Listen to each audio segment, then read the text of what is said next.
Hello, and welcome back to The Sober Connection. Today's conversation is one that I think is going to resonate with so many of you because we're talking about something that sits quietly beneath a lot of people's drinking, and yet we don't often put a name to it. And that's loneliness. Not necessarily being physically alone, but that feeling of being disconnected, feeling like you're carrying everything yourself, and feeling like nobody really knows what's going on beneath the surface. I know that was certainly true for me when I was drinking. When I look back at my own drinking, stress, anxiety, and wanting to switch off at the end of the day were all a part of it, but underneath all of that was often loneliness. I could be surrounded by people and still feel completely alone. Alcohol became my comfort, my escape, and for a while, it felt like my companion. Today's guest understands that experience all too well. He's an accredited sober coach, best-selling author, and speaker who has now been alcohol-free for more than 6 years. From the outside, he appeared incredibly successful and high-functioning, but behind closed doors, he was struggling with isolation, pressure, and a growing dependence on alcohol. Today, I'm delighted to welcome Nick Jonsson to The Sober Connection. Nick, it's such a pleasure to have you here. Let's take it here, Avi. And time flies. Wow, I'm 8+ years sober now, but only Oh, it's taking eight today plus for years. Oh granted. my goodness, I'm Yeah, sorry. that's it.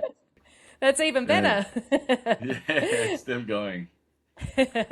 No, that's cool. So, when we first connected, one sentence really stood out for me, and that was that you said that from the outside you looked successful and high functioning, but privately you felt isolated and disconnected.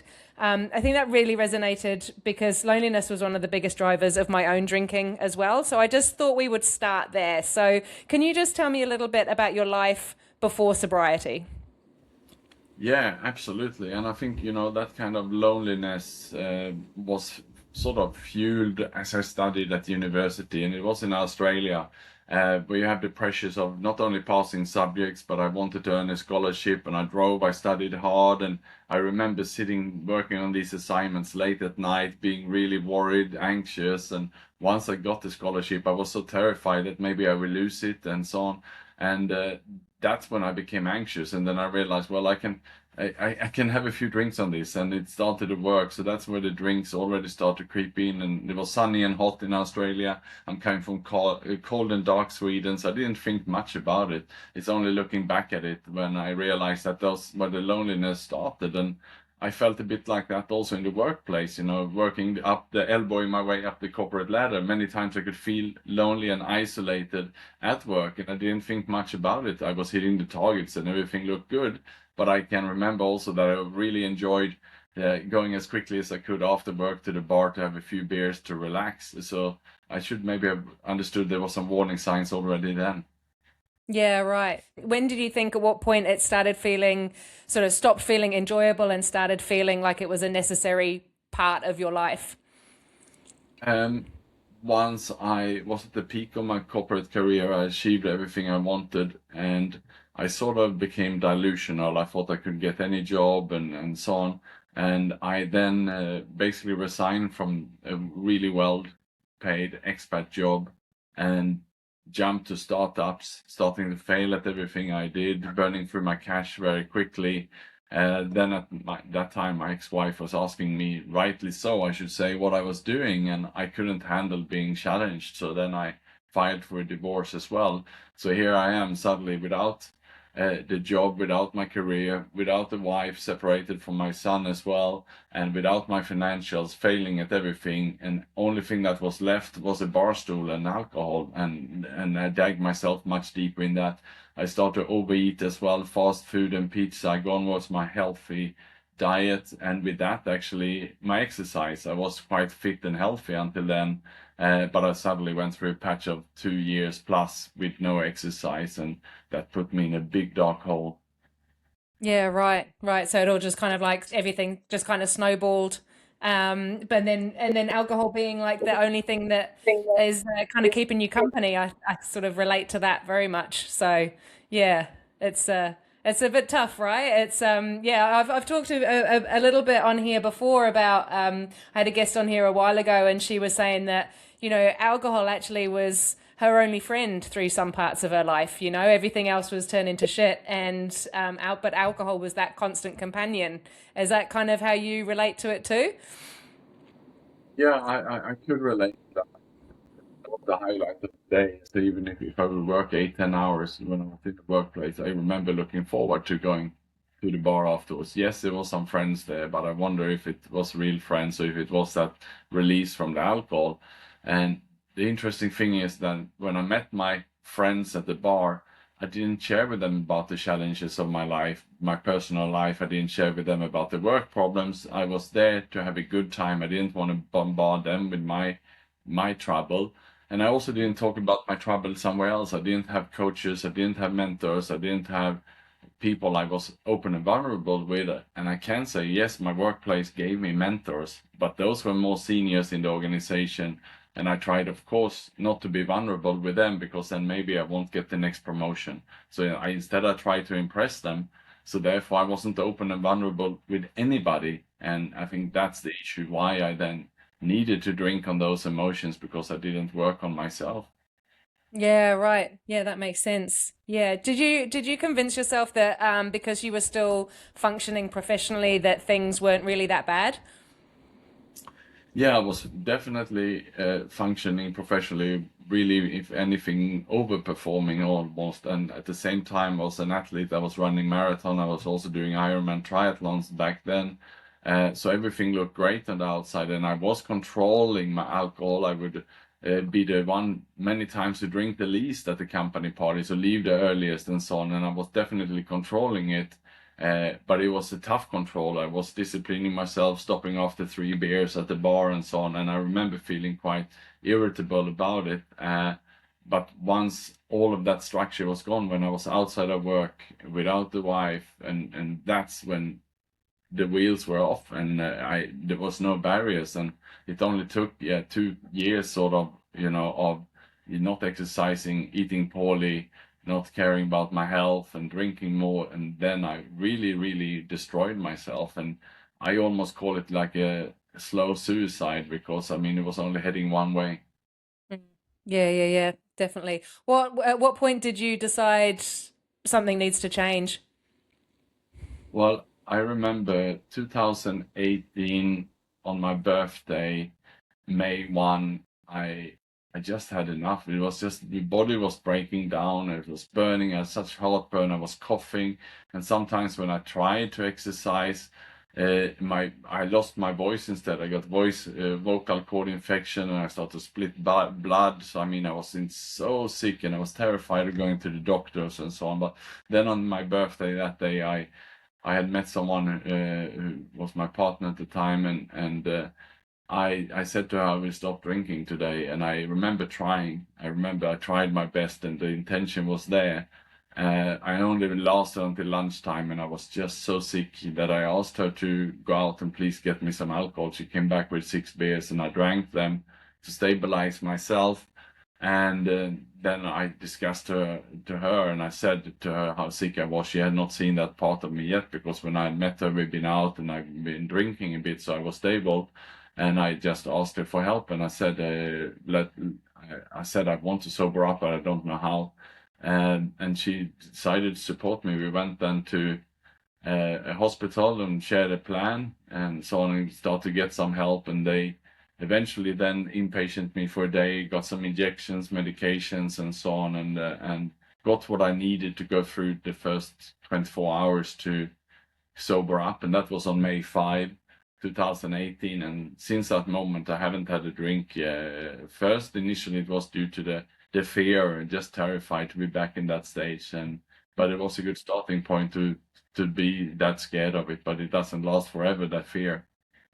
Yeah, that's right. That's right. Well, that's cool that you were able to, after saying that you couldn't get vulnerable with anybody, and then all of a sudden you felt that you could with that partner, and you got the support that you needed. I know for me, my daughter, one of my daughters told me that she didn't like the sound of my voice, and I'd sort of been trying to quit maybe sort of 6 months before that, just failed miserably. But she said, I don't like the sound of your voice when you're drinking, mummy, and it really screwed with my head. But I put them to bed and got drunk that night. But then I filmed myself and put it on a Facebook group, and an alcohol-free Facebook group, and just said I need help. And after that, that was kind of the catalyst. I think sometimes, yeah, that vulnerability And when you see yourself as well, and you hear yourself actually asking for help, it's almost that's what kind of gets the wheels turning, right? Yeah, absolutely. I mean, and that was the turning point for me was, and I'm blessed and lucky that she was there at that time to listen to me. And I say that the problem shared is a problem halved because that's how I felt. And I think the fact that I tried to sober up on my birthday by myself, but it was more my self-commitment and it didn't work. But as soon as I opened up and I shared with her the plan and she was supporting me, maybe just giving me some empathy and strength, and then it worked, right? And I then came into the recovery community after that, and I doubled down on that. And I remember sitting quiet in a corner of these meetings for the first few months before I started to dare to be vulnerable in front of a group. But that really helped as well. Once I understood that I wasn't alone, and removing the stigma and shame and guilt, and getting some tools to rebuild my life. And Yeah. that's the path I'm still on today. We have to keep working on it, right? Yeah. It's one day at a time, right? We never forget that. But yeah, I think yeah, that's when I mean, I guess it is so isolating when you first acknowledge to yourself that you might have a drinking problem, or when you start becoming aware that it might become a, you do think that you're the only one, right? And that everyone else around me is drinking fine, and like I'm obviously the problem. But I think that's why a lot of people don't reach out for help, because of that shame and that stigma, you know. But it's when you suddenly, when you get involved in a community online and you realize that, oh, that person's saying the same thing, or that person feels the same as I do, you know, and then it's so much better to have that connection and just feel like you're not alone. It's really powerful. Yeah, it really makes it so much easier when we realize we're not alone. And I share this a lot today with people. You know, in my case, yes, it was alcohol and overeating, and there are other problems and challenges out there. We all respond in different ways. Others might be gambling, gaming, it can be sex, it can be all kind of stuff out there, or other substances. And the good thing is that most likely you will not be the first one in the whole universe who go through and find an addiction to this. There might be someone else who also had a gaming or gambling problem before you, and Yeah. those people are there and can help you. And just look around us today, social media. Many people are perhaps addicted to the mobile phones, Netflix, or what else, and look up a group and get the help. That's all I'm sharing. And I'm blessed that uh, that I found out what was my challenge. The challenge was alcohol, and once I addressed this, then everything else was possible. Then I could work on my other issues in my life that I was drinking on. So tackling the root cause rather than avoiding it. Yeah, right. You talk a lot about loneliness, obviously. What do you actually mean by loneliness? Yeah, so loneliness in the sense that in my book, when I talk about executive loneliness and so on, it means that you can be lonely in a crowd, right? It means it doesn't mean that you're alone. In fact, I just spent 1 week being more or less alone here in a quiet town in Sweden. I quite enjoy it. But loneliness is when you perhaps around your family members, you're in your office and you're feeling disconnected from them. You feel that no one understands you. You feel that if they go for lunch, I rather just sit there and have a salad in the office myself, because if I go with them, I just feel awkward. That is the kind of loneliness and that I'm referring to. What do you think's the difference between being alone and feeling lonely? Because there's a difference between, there's also solitude, right? So I prefer to see, yeah, I get loneliness as well, and loneliness is a massive trigger for me even now. Like if I'm feeling lonely, that's a potential for me to go and get a drink, which I don't, but you know, I have to really work on that. But then I like to reframe it as solitude, and solitude to me is just really peaceful. So what there, it's kind of the same but different, right? Yeah. Would be like yesterday, I was out on the countryside going for a bike ride by myself, and I can even hear the birds singing and really feeling connected to the nature, and just enjoying the moment. So much time just flies. I think that is my solitude, and I know what gives me that kind of positive energy these days. It is peaceful quietness and nature and so on. And that is something that I was perhaps not enjoying as much before. The difference might be if I went for that same bike ride a few years ago, I might bring a headset to listen to some music or audiobook to get some kind of distraction. So that means I couldn't really find at the deeper level of solitude before. Mm, yeah. Why do you think that alcohol feels like such an effective solution to loneliness, even though it's a temporary fix?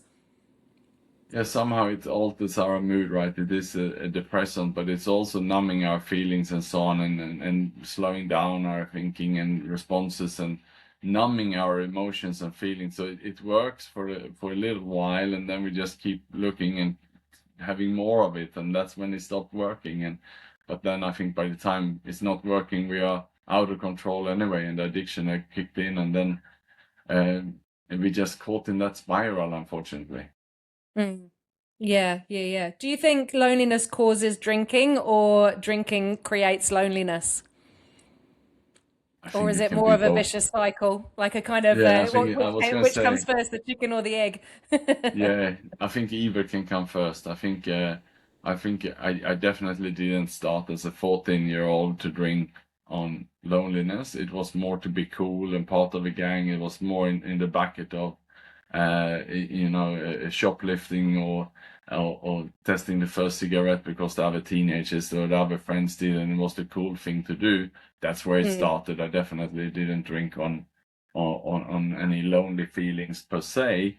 I didn't even know what I was getting into my body, right? But later on, of course, the body learns and knows that, well, if I have a drink, I will feel better.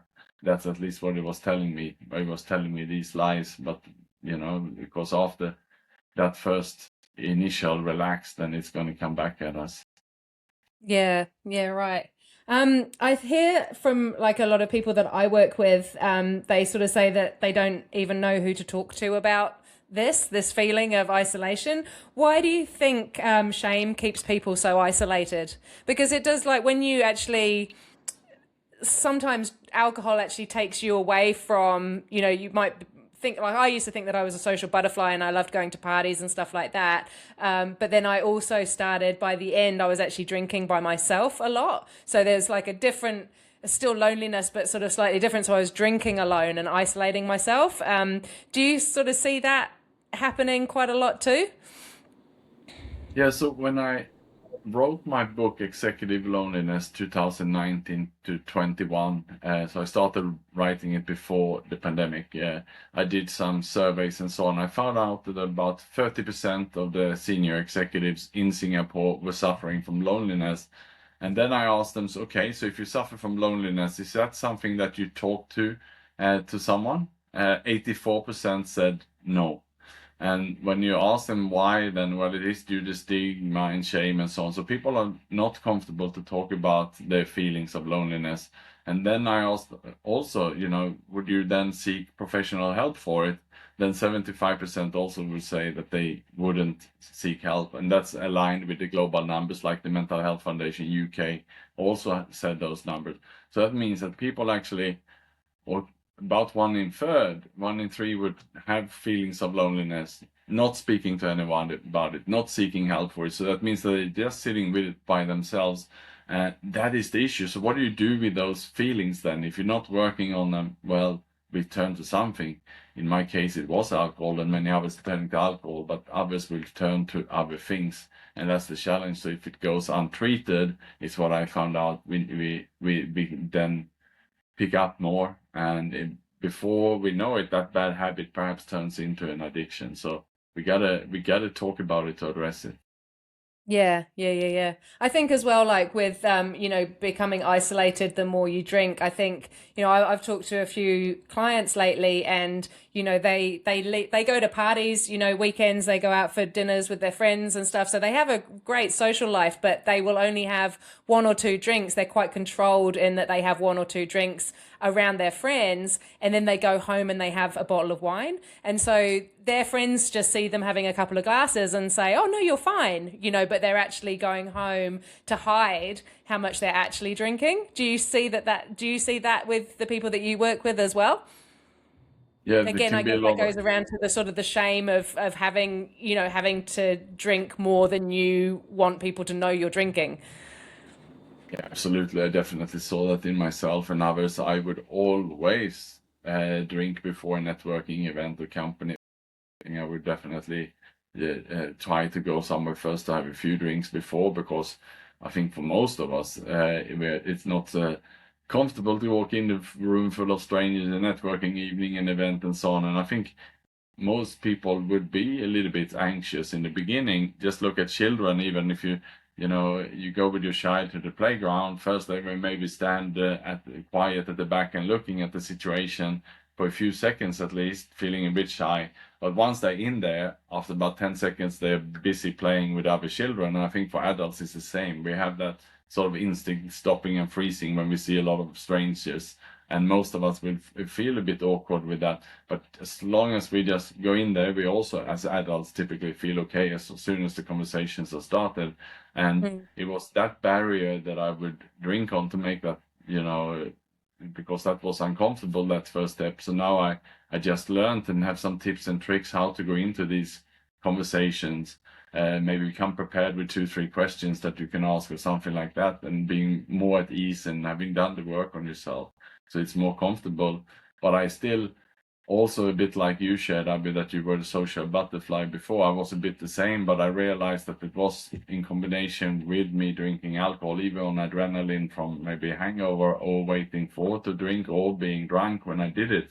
So these days I don't do so much of that social. If anything, I join maybe swim academies, cycling groups, runnings, and these kind of events when we do activities together, rather than just socializing for socializing's sake.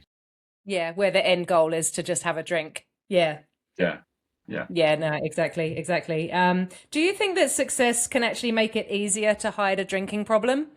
So if you're like high functioning, this sort of high stress jobs, and, sort of always being on, I guess. Do you think I did a lot with high functioning people that are just holding so much together that, again, like what you said before, on the outside, it doesn't look like anything's wrong, but inside their world's kind of crumbling a little bit. Yeah, absolutely. There's a lot of high functioning people, and the latest research I'm getting from the institutes, mental health institute in Singapore, and also the rehabs and so on in Southeast Asia, who are getting a lot of executives, not only from Asia, but also quite a large part are coming from Australia to the rehabs in Thailand and Indonesia and so on. And I work with many of these, and I'm getting numbers. And they estimate, I hear everything from the lowest I heard is that 10% of executives are either functioning alcoholics or drug users, but the most would say it's 20%. So it's a quite high number. So if I'm out giving a keynote to an audience and there's 100 there, then that means there's anything between 10 to 20 alcohol or drug addicts inside that crowd, which is quite remarkable. Yeah, yeah, right. But then you'd never know to look at because everybody masks it so well. Yeah, absolutely. People don't really feel comfortable speaking about it, and we do everything we can to mask it. It's really hard to tell. Mm, yeah. What stories were you telling yourself that kept you drinking for longer than you probably in hindsight should have? Well, I spent at least a decade controlling it, and that, of course, that control led to a lot of irritability, and it was tough on myself, tough on people around me, trying to find new, healthier ways to cope, more exercise, and so on, until, yeah, it exploded. So that was definitely that decade of trying to control it. And then when it went out of control, then it was sort of 2-3 years for me. And I think that's all I could take. I mean, until I was completely defeated, and I was ready to throw in the towel at my lowest point. Then I wrote my will, my testament, and everything else. Not that I had plans to end my life. I didn't think I need any plans, because the alcohol did a pretty good job at taking me there. I understood that eventually that's where it's going to lead me to. And it was only after that turning point I shared before, when my life changed again. Yeah, right. Yeah. I often talk about the fact that alcohol for a lot of people becomes like almost like a permission slip to stop. It's like that. It's the off switch at the end of the day. But it's all, yeah, like people get permission, well, they have the drink and then they're allowed to sit down and have a rest, especially sort of, busy parents or, high functioning people, as we were talking about. Do you think that that resonated with your experience? Do you think that you used it as an off switch from the stress of your jobs that you were doing, your corporate life? Yeah, definitely. And also as a social factor, I worked in a couple of different cities around the world, and definitely as a networking after work. And I did a lot of business development and sales. And of course, then you should belong to chambers of commerce. You should be out there networking. And most of them would have, a free flow evening once a month. And I would make sure to attend all of those. And it would, the bosses would be cheering on me, saying it's great that you're out there collecting business cards, right? And so that's what you do. And it seemed like the more events I attended, the more I was drinking, the better I performed in that perspective. So that sort of, became a negative spiral for me, in the sense that I just kept drinking more. Yeah. It's interesting how a lot of businesses have, well-being programs and stuff, and yet they still have these huge networking events that center around people having drinks. It's not as sort of a bit of a contrast, really, eh? Yeah. Absolutely. Yeah, but hopefully it's shifting slowly. I don't know. Maybe it's because it's a few years now since I drank, so I don't look out for those events so much. But I'm hoping there is a shift, and I see it and I hear it from some more people. There are more non-alcoholic drinks, non-alcoholic beers, and it just seems like perhaps there's a shift. But then the question is, how do people cope instead? Perhaps it's social media that is taking over that. Yeah, exactly. You've got to have some sort of outlet, right? If it's not exercise or a healthy option. Do you think loneliness was harder for you after you stopped drinking, or did it get better?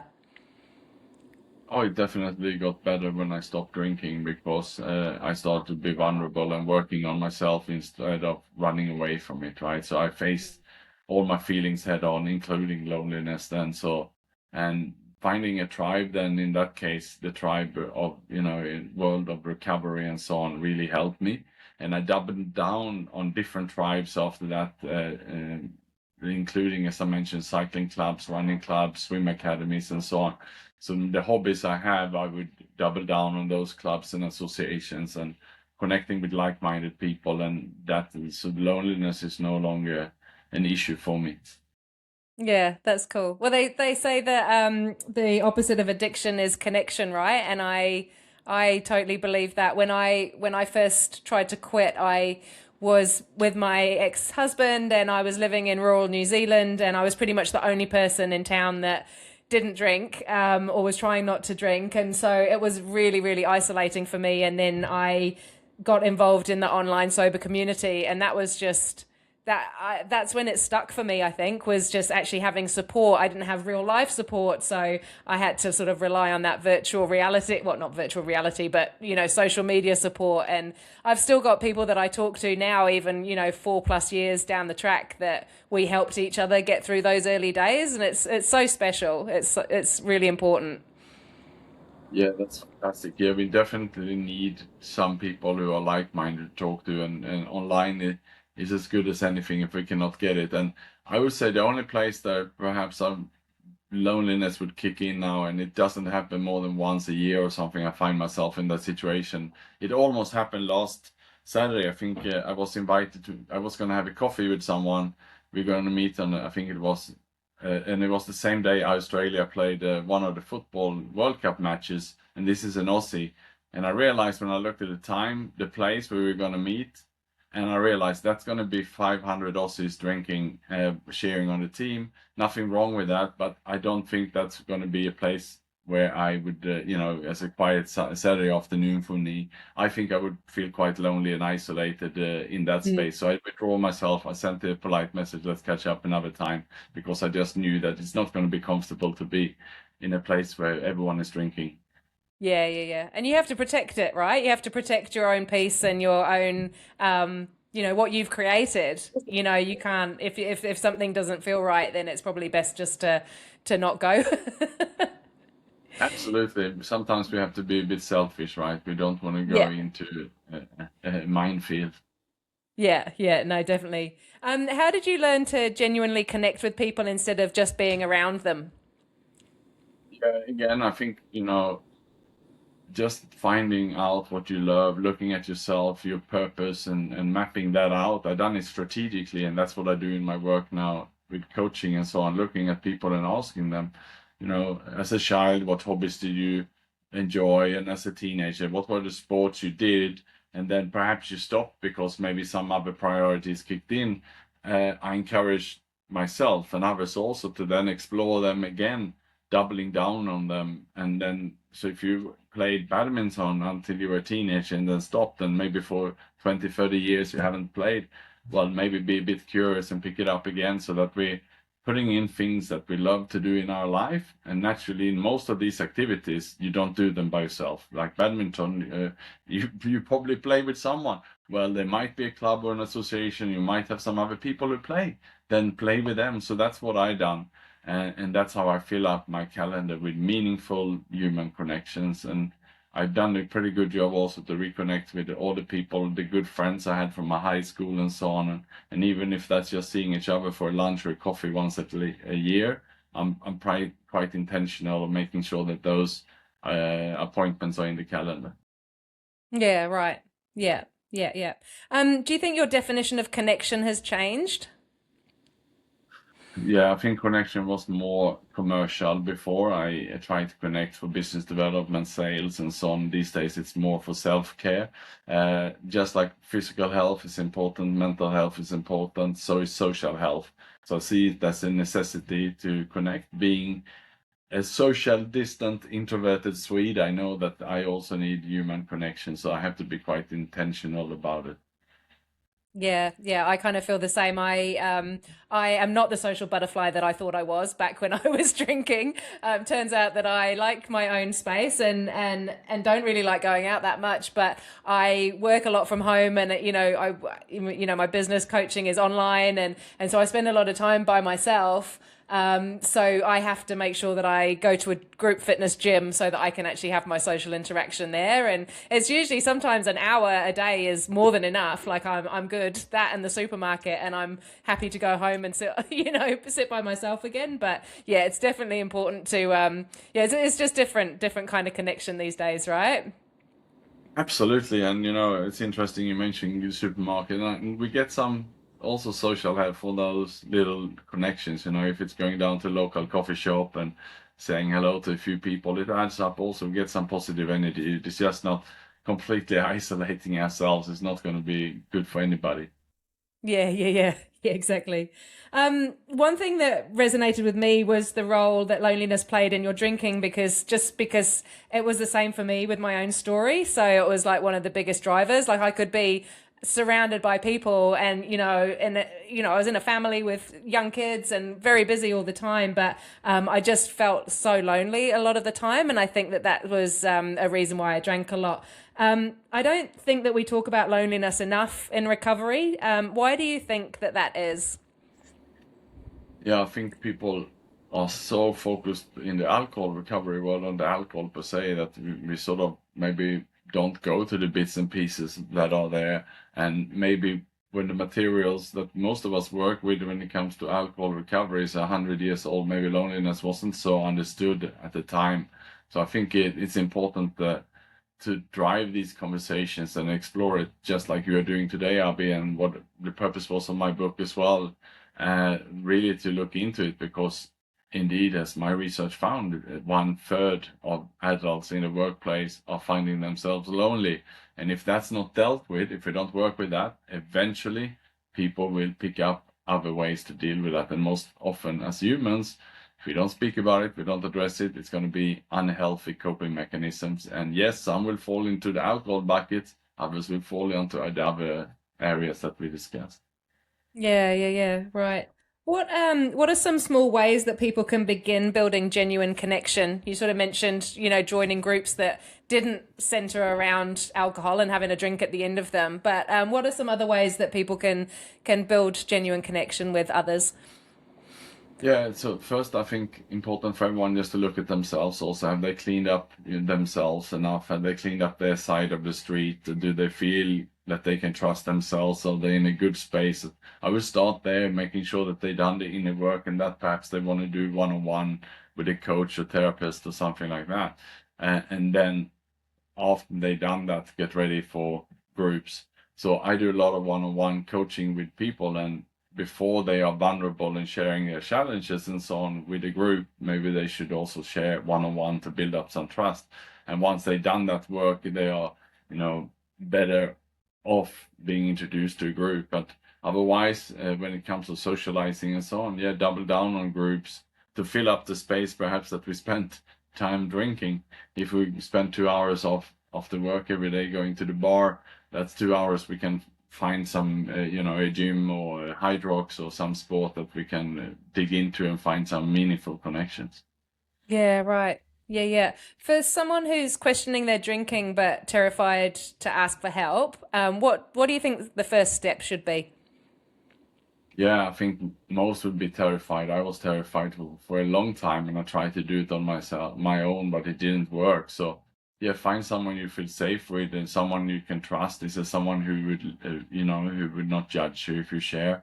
If not, then there are confidential, anonymous hotlines all around the world. There are people who've been there before. There's volunteers to give back, and you can call any of these hotlines. And there are coaches and therapists who you can at least see as a springboard to start and confidential settings. And yes, these are in person, but also online, just like you, Abby, how you used your meetings online, and that helped you. For many others, yeah, those meetings where you can go online with groups, and then you can have individuals who you can also talk to as well. Yeah, okay. Yeah, yeah, cool. How do you think friends and family can support someone without making them feel judged? Because I think that's a big thing for people. I make a point of telling new clients I don't judge. I've been there, I've done it. When we've been through addiction and we've got through the other side, we're not going to judge anybody that's going through the same thing, right? But family and friends that don't understand, especially the people that can have one or two drinks and then just leave it for a few weeks. They can take it or leave it, and then they quite often sort of say, well, just don't drink, just don't have that. But it's not as easy as that for some of us, right? Some of us have a drink and drink to blackout. So how do you think people can support somebody that's going through this without making them feel judged? Yeah, I think family members then is about trying to listen and be, an active listener and show empathy and show them understanding and paraphrase back to the person what they're feeling and so on, and try to not jump in with any fixing or solutions, but rather ask open questions like, okay, that sounds very hard for you and that must be very difficult for you. Is this what I'm hearing and so on? That's the first step. And then after that, just ask open-ended question like, okay, thank you for sharing all of that. Is there anything that I can support you with? That's a good open-ended question, because it might just be that the person just wanted to share. Maybe they just wanted some sympathy. And by asking that open-ended question to them, you're starting to build trust. It might be that that person don't need more now, but maybe tomorrow they come back and they're ready for the next step. So the worst thing we can do is try to jump in and give solutions. That goes for family members and friends, but even for us professionals, I don't do that in my coaching or therapy work at all. Jumping in with conclusions to my clients, it's about to help them with their thinking so they can come to their own conclusions. Mm. Yeah, yeah, yeah. We're not. I mean, we're giving advice, but it's how they choose to use it. It doesn't all work for everybody, right? Well, I think to a certain extent, a lot of what I say to a lot of my clients. It's kind of like I'm sort of like saying the same thing, but they all take it differently based on their perspectives and their own life experiences. So it has a different effect for each client, which is really Yeah, absolutely. interesting. Yeah, Yeah. absolutely. If someone is listening today who feels like they're the only person in the world struggling with alcohol, what would you want them to know? Oh, wow. There's so many out there, right? As we shared before, up to 20%. Yes, it's also including numbers of drugs, but alcohol is a drug also, right? So, yeah, it's so many out there, and there's so many support service functions out there, and so just take the first step and have a discovery call, a connection call, or call someone you trust today, and just have the first conversation. Take that first step. Yeah. Yeah. Yeah. Looking back now, what do you wish someone had said to you?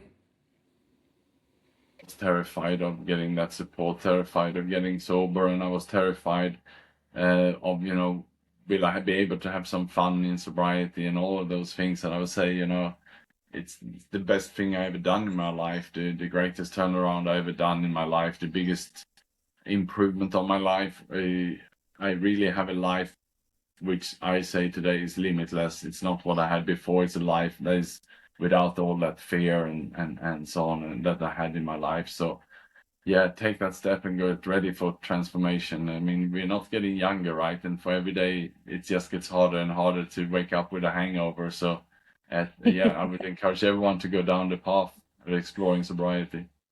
Yeah, yeah. No, that's great. That's great. Where can people find you? And well, I'm quite active on LinkedIn. I also have a webpage, nickjonsson.com, and it's spelled nickjonsson.com. And that my book is also there, and it's on Amazon as well. Executive Loneliness is the name of the book. Yeah. Cool. All right. Well, I will put all of your details on the show notes as well. And yeah, it's been really, really cool to talk to you. It's been really interesting. I think it's definitely a topic that doesn't get talked about enough, but I think it has a massive impact on a lot of people that have a drinking issue. Yeah, definitely. So thank you so much for your time. And yeah, I hope the listeners have enjoyed our conversation. And yeah, thank you, Nick. I will talk to you soon. Wonderful. Thank you so much, Abby. Thank you. Bye.